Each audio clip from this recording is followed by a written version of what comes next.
They told us that Leslye Headland's The Acolyte, the new Star Wars show coming to Disney Plus in 2 months, was based on Frozen.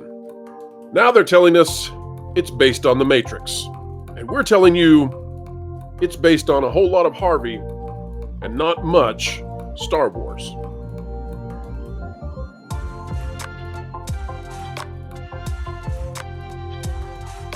Hello folks, welcome back to the Pro Channel. We are happy to have you where we continue to attempt in every way possible to reach that level of excellence you deserve.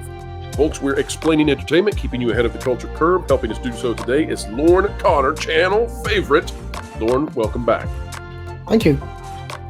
Lorne, after Nelson Peltz was quote-unquote vanquished, according to the mainstream press, and by that, folks, we mean that Nelson Peltz and the Trian Group profited something like $300 to $500 million. Boy, I'll take that loss any day due to the proxy war. And he says he may be back if Bob doesn't deliver. But after all of that, Lorne, we are now in the aftermath, and Disney has made a huge amount of announcements that they held until after this wonky, crazy, strange, bizarro world shareholders meeting they had where Bob Iger was answering to artificial intelligence. One of the big announcements that is coming out has to do with the Acolyte. And of course, this is being directed, and the showrunner and all of it written by Leslye Headland, the former personal assistant to Harvey Weinstein. And, we just find all of this kind of gross, but here we are. Lorne, the interesting thing to me, I suppose, would be that it appears that there is a distinct difference in the way that Wall Street is approaching Disney and the way that Main Street is approaching Disney. So that's going to be the theme that we go through today in this video.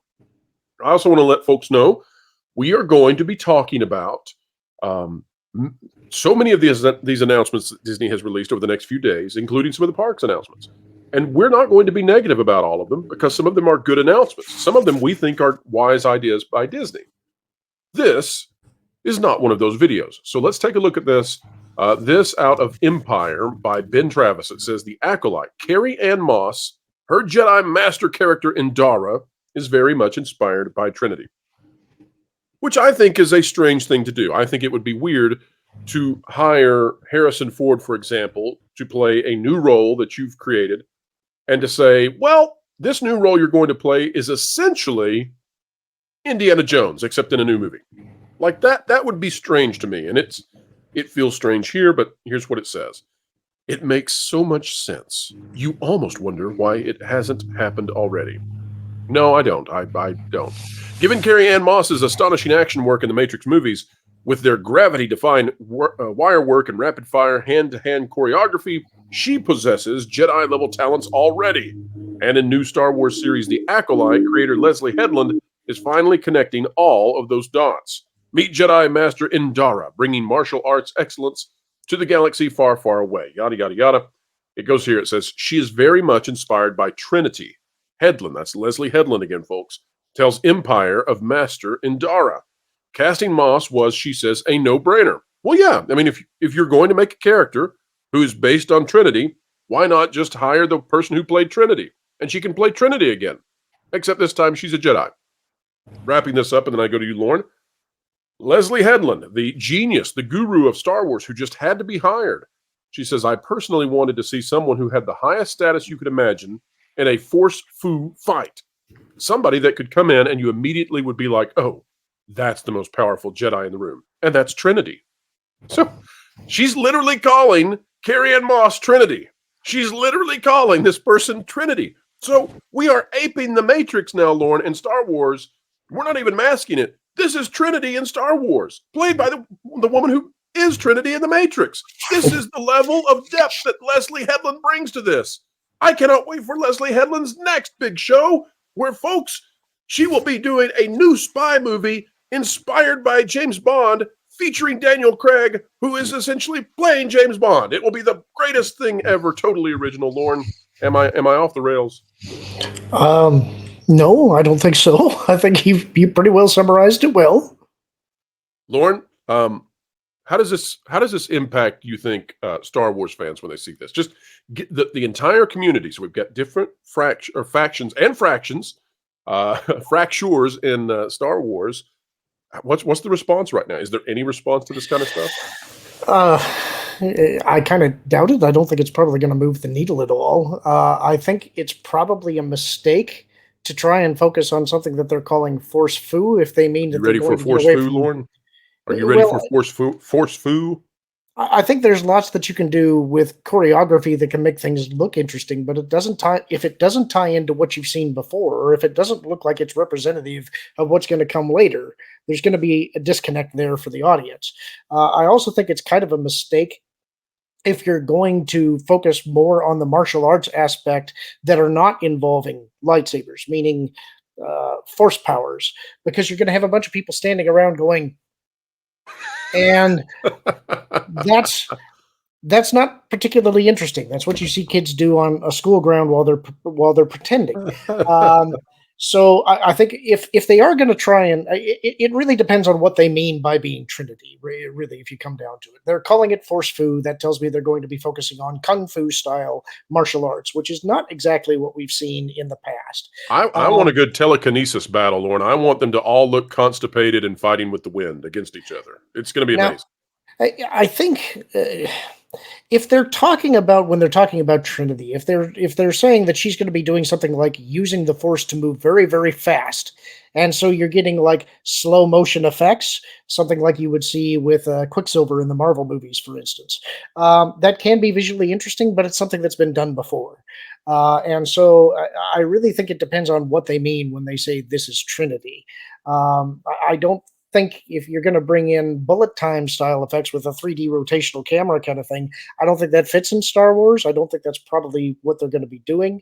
But I suspect if they're going for kung fu and that's what they're going to focus on, that's probably not going to work. Now, if they do have lightsaber combat that is similar to what Nick Gillard did in the prequel trilogy, which is something I think we've been missing.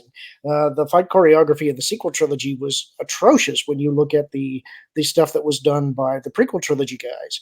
And Last actually, I would Jedi was the say, most atrocious, by the way. The battle scene in Snoke's throne room was yeah, awful. agree, and I think that you could say the same thing for the battle scene between Rey and Kylo Ren in The Rise of Skywalker. Was also just similarly, we're just chopping at each other, not very skillfully.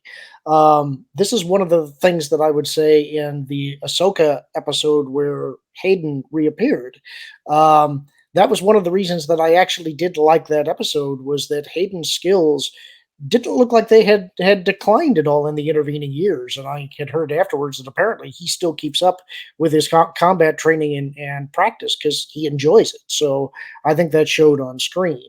But unless you're actually getting somebody of the caliber of Nick Gillard to choreograph the fights, I'm not sure how well they're going to come off. Now, what we have seen in the Acolyte trailer, the cinematography looks good. There's at least one scene where you do see a whole bunch of people pulling lightsabers. And that was where, in an earlier video, I had commented and said that it looks to me like the choreography will be good or interesting, meaning that I expect that there's going to be at least some lightsaber combat there. But if their plan is to scale that back and not show a lot of that, I think it's going to fall flat. You need to have lightsaber combat that looks like one, you're actually swinging the swords. You can't look like you're pulling the hits so that you're not damaging the blades. And you have to be fast enough and skilled enough that it looks like this is a real fight. This is one area where Ahsoka really fell down.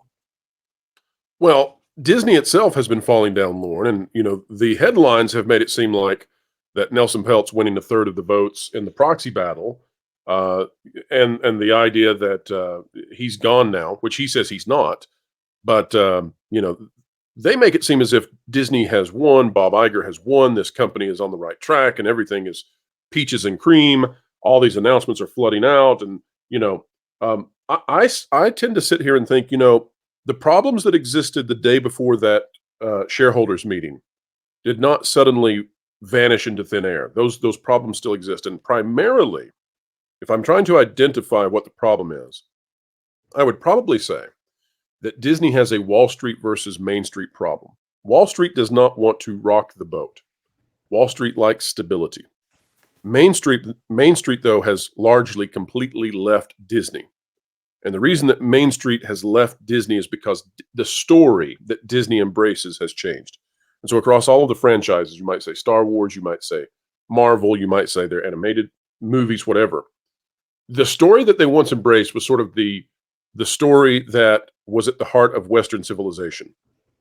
And so that story might be the idea that truth and love and kindness, that those are the central driving forces of what makes the universe be what it is, and how you should center your being within the universe. And so you go back to like Snow White and Pinocchio and all of these movies, right? Going up into the 90s and the early 2000s, and they're all based on this idea of the Western tradition. And then something changed in the last 5 or 6 years, which was that Disney altered its storytelling such that now what they're trying to suggest in their stories is that the world is all about power, right? It's all about this postmodern literary critic way of looking at the world. And so you can see it, right? You can see it in the original trilogy of Star Wars versus the sequel trilogy. The original trilogy, there's an argument to be made that Darth Vader is like Jonah, right? Jonah and the whale. His whale is the machine mechanized suit of armor that's surrounding him, that's encapsulated him, that's imprisoned him, and Luke is like the innocence of Nineveh coming to call out the father and seek redemption for him for his sins, so that he can redeem the son, then redeem the rest of the cosmos. And the sequel trilogy is something like then that power and power alone is the source that you seek out. And so, for example, Rey isn't a Skywalker, but she takes the name because she does so in power. The kill the past seems to actually be true, even though it's said by the villain. It turns out to be true. And so we see this in so many things. You could then go to the animated stuff and you could say, look at Lightyear, look at Strange World. You can look at what's been happening with Marvel. There's been this intrinsic switch in what Disney tells, and that has driven Main Street away from the company. And Wall Street doesn't seem to be catching up with that quite yet, but I think after this year they probably will. We've predicted that a long time.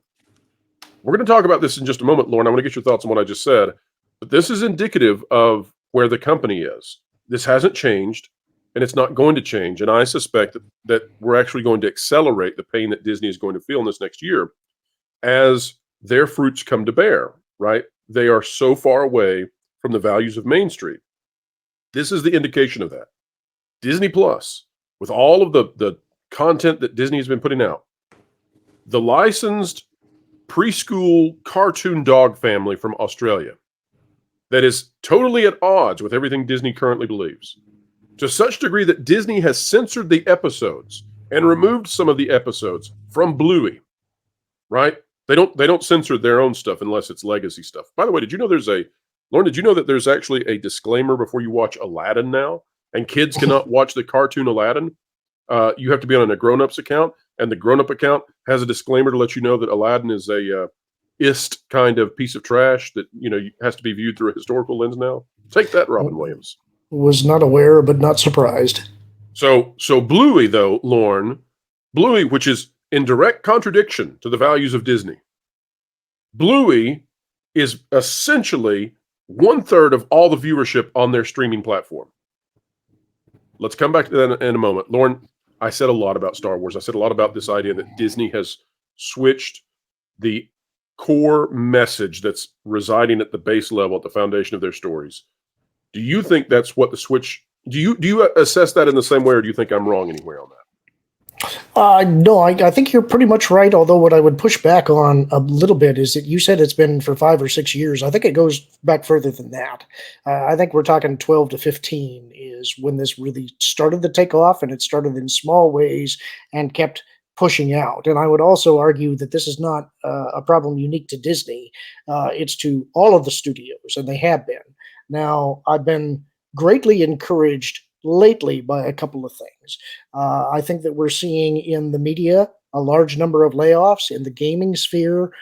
We've seen Gamergate 2 kind of blow up again with the backlash against Cabrutus's Sweet Baby Ink Detected, the Black Girl Gamers issues that we were recently embroiled in.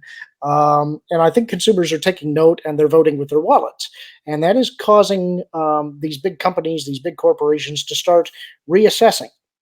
I think up until last year, many of these corporations felt that they could get away with murder because they didn't think that there would be any kind of an organized boycott. And I would argue there really hasn't been, because I don't think anything has been organized per se.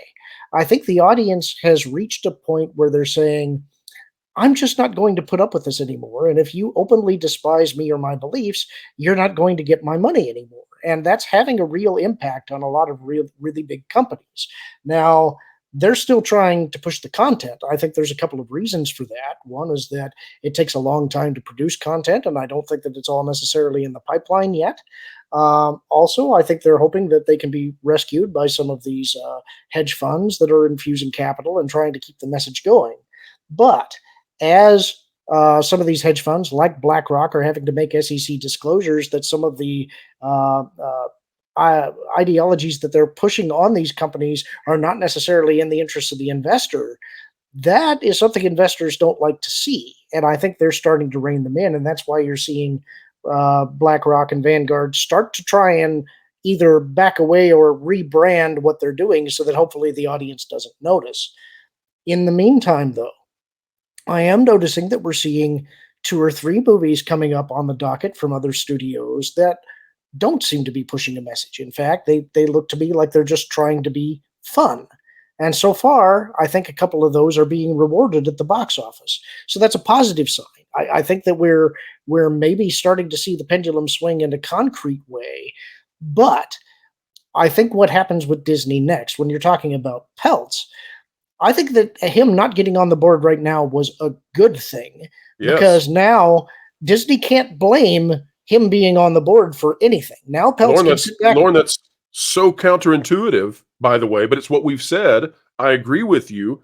I don't think the very few detractors we have understand that we're saying this, and we've been saying it, that we really didn't want Peltz on the board because we really think the damage is coming now, and that Peltz will have a much greater chance of really wreaking havoc on the board and bringing this company back to the sensible center next year. Well, the real problem that Disney has is that there's nothing really on the slate coming forward for the next year that's going to elicit any kind of excitement. The only thing that may stand a chance is the Deadpool and Wolverine movie. And that's not going to be enough, I think, to change their fortunes around. And depending on whether there is the IATSE strike, that may scupper them for another year to year and a half. And if that happens, shareholders, while that's not really under their control, but shareholders are not going to be happy about the trajectory of the stock value, I think. And if that's the case, Peltz has a much greater chance of getting more seats on the board. I think we definitely want him and Jay Rasulo, and it would be nice if he could get a couple more on there. Now, whether that's realistic or not may depend on how shareholders look at Disney against the rest of the market. If everybody is suffering, then they may be inclined to give Iger another pass. But if the other studios start correcting and actually start making more money and Disney remains flat, there's going to be a reckoning. Well, let's remember, too, that Peltz said, that the last time they ended the proxy battle, Disney stock dropped from $120 to $79 per share. Yep. He started the proxy battle again. It went up to $123. The proxy battle is over. It's dropped back down to $118, and that's in contradiction to the market, which has been moving up. So you've got this negative delta occurring with Disney. We'll see how long this goes. But Lauren, this article, talking about Bluey, I know it's a cartoon dog. I know this is, for some folks out there, they may want to just tune out because they don't care about, a preschool show. I'm with you, folks. But listen, this is absolutely devastating to Disney. Let's just read just a few snippets and you see if you agree. It turns out, according to a report from Bloomberg, that Bluey is garnering 29% of all viewership on Disney+. Also, shout out to Now It's Known, also known as Mac, on X for sharing this information. Now, you might ask how a show that is pulling 29% of a streaming platform's total viewership can possibly be a bad thing. You might ask how something so successful could be damaging the streaming service in which it is hosted. Those are great questions. Here's the answer. Imagine that you were a company hell-bent on delivering a particular type of product, right? The Mandalorian Season 3, Ahsoka, Boba Fett.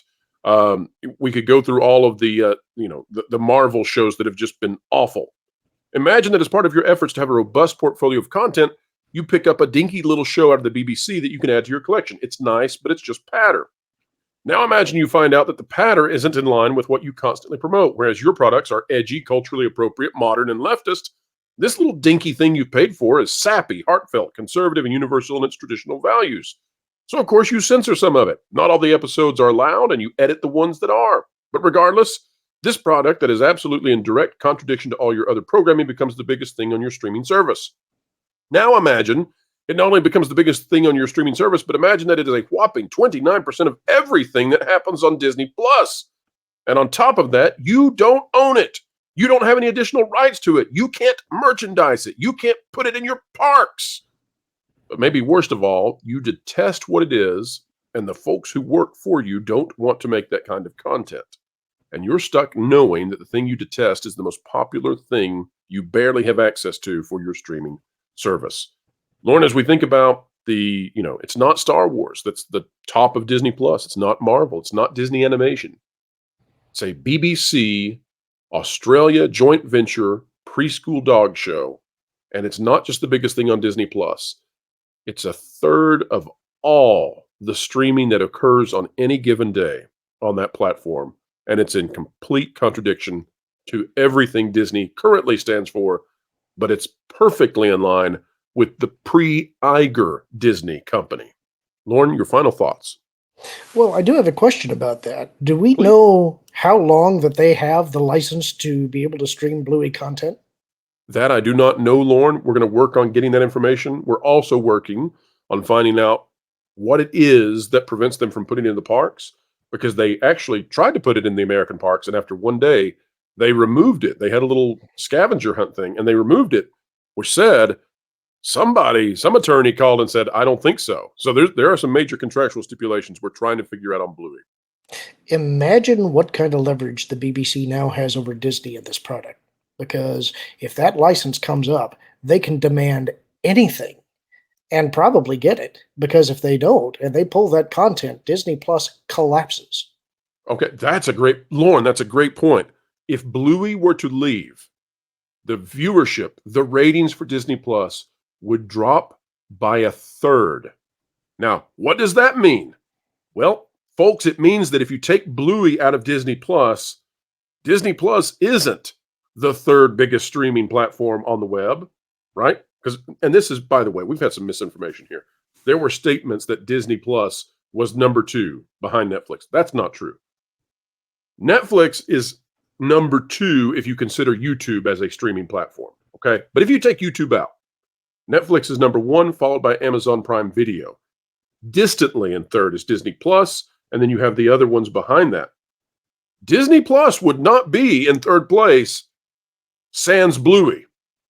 That tells you how important this is. Lauren, that's a great point, that if anybody wanted to pull that leverage, and they will, they can definitely put Disney in a bind, considering what the loss of Bluey would do to their streaming platform.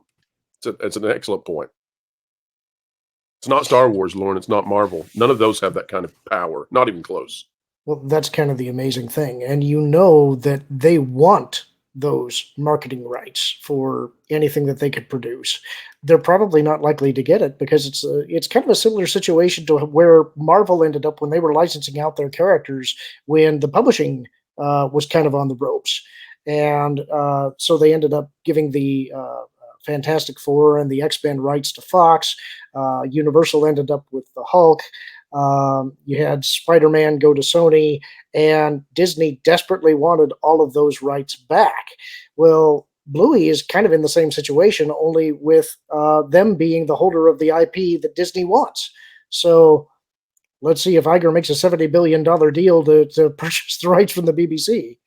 We shall see. I got a feeling right now it's going to be very expensive to get Bluey outright. And I don't think that's going to happen. And I don't think Disney likes Bluey. I think they just picked it up not knowing what they were getting to add a little extra content, and now they're stuck with something they dislike as the number one thing on their streaming service by far. Folks, to give you an idea of how big Bluey is on Disney Plus, if it had its own tab at the top, right? If there was Disney, Pixar, Star Wars, Marvel, Bluey would be the number one tab getting clicked. That's how big it is on Disney Plus.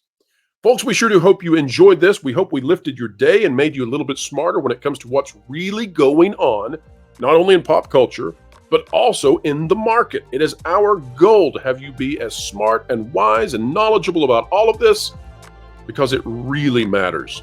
Stories matter. Stories are what help us navigate the world every day. They're intrinsically intertwined with our morals, with our visions of the future, and they have a tremendous impact on our youth. We think they matter a lot. It's why we do what we do. Folks, if you agree with us, consider clicking the like button, share, subscribe, click it, stick it to the algorithms, hit the notification bell, and drop a comment down below. Let us know your thoughts. We covet your comments, and we do indeed care about what you think. Check out Lorne Connor on his YouTube channel, where he is going in depth with the Star Wars that once was. And folks, wherever you are and whatever you're doing, keep learning, keep growing, and keep having fun. Wilton, what are you doing? Well, word on the street is the culture war has officially made it to the doorstep of that park place. And I realized Jonas has no one there who loves him.